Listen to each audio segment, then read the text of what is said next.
Hi, I'm Justin Rondeau, the Director of Optimization at Digital Marketer.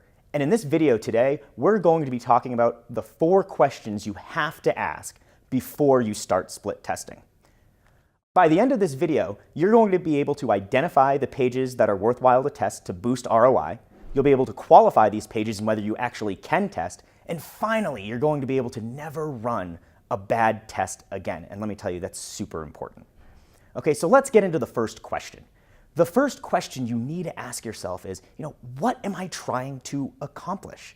Right? There's all sorts of different metrics you have to keep in mind at different levels of the funnel. You have your top funnel metrics, which are your kind of clicks, engagement type things.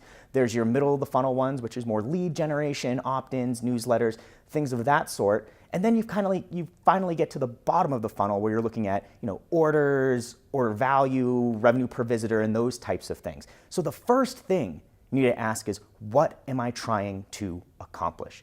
Are you trying to increase clicks? If so, that's great. Focus on that. If you're trying to increase revenue, then please measure revenue. Don't make the assumption that an increase in clicks or an increase in leads is going to actually directly affect the bottom line. You need to be measuring those things when you're testing. So know what you're trying to accomplish before you even get started. No, it sounds simple, but a lot of people forget this. So now let's move on to the second question.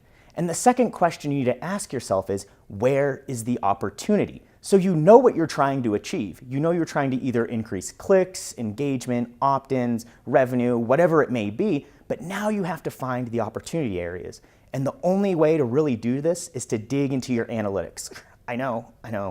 Analytics can be a little overbearing, but you're going to need to get really familiar with this stuff to find the main opportunity areas. One thing that you can definitely try out is kind of look for those holes in your funnel. Do you see a lot of drop-off between one intermediate page to your confirmation page? Do you see from a product page there's drop-off to the actual checkout? Start looking for those drop-off areas on pages that will directly impact what you're trying to achieve. And so you're going to have to dig into Google Analytics. You're going to have to dig into one of your premium analytics suites to do this, but it is going to save you a lot of time in the long run and really give you, a qualified test that you could be running.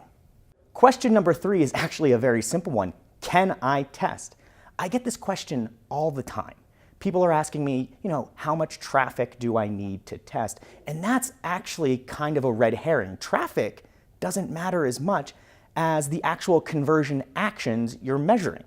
Okay, so I'm going to say that one more time. Traffic doesn't matter as much as the converting actions. And here's exactly what I mean by that. You could have 1 million page views on a single page, but if no one's converting on that, you can't actually run a split test between 2 variants. You're not going to have the data to do it. So you need to start looking at the converting action, going back to what are you trying to achieve, and then see if on that page you identified as your opportunity page that you have enough converting actions per day per variation. This chart on the screen right now is going to be extremely useful for you when you're trying to qualify tests and you ask this third question, can I actually test? And now let's move to the last question. Should I actually test?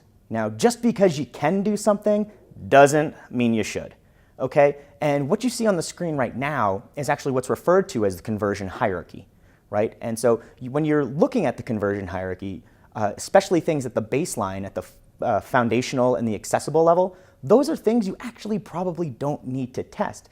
Like, think about it.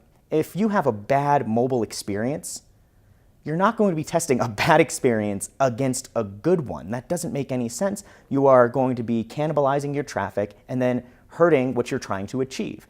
You found your opportunity area, you know you can test, but sometimes you just don't need to, all right? Really, where you need to start testing is when there's higher risk and higher ambiguity. If you don't know what's going to be happening, if it's not a foundational functional issue, then you have to start testing. And you also have to mitigate risk, and that is why people will be running split tests. So in summary, just because you can doesn't mean you should, and you should really be focusing on the more persuasive factors and other design mechanics when you're dealing with split testing. That's all I have for you there. Again, I'm Justin Rondeau, the Director of Optimization at Digital Marketer, and I really just want to sum this up really quickly because I told you 3 things you're going to learn from this video, and to actually achieve those 3 things, all you're going to have to do is ask these 4 questions, right? So if you can identify the right types of pages that are worthwhile, if you can find that opportunity, if you can figure out if the page is actually testable, if you can actually test it based off of conversion constraints, and then finally that it's actually worthwhile to test because there's some risk involved or some ambiguity, then you will never, ever run a bad test again. All right, so I wish you well in all of your optimization efforts, and thank you so much for watching.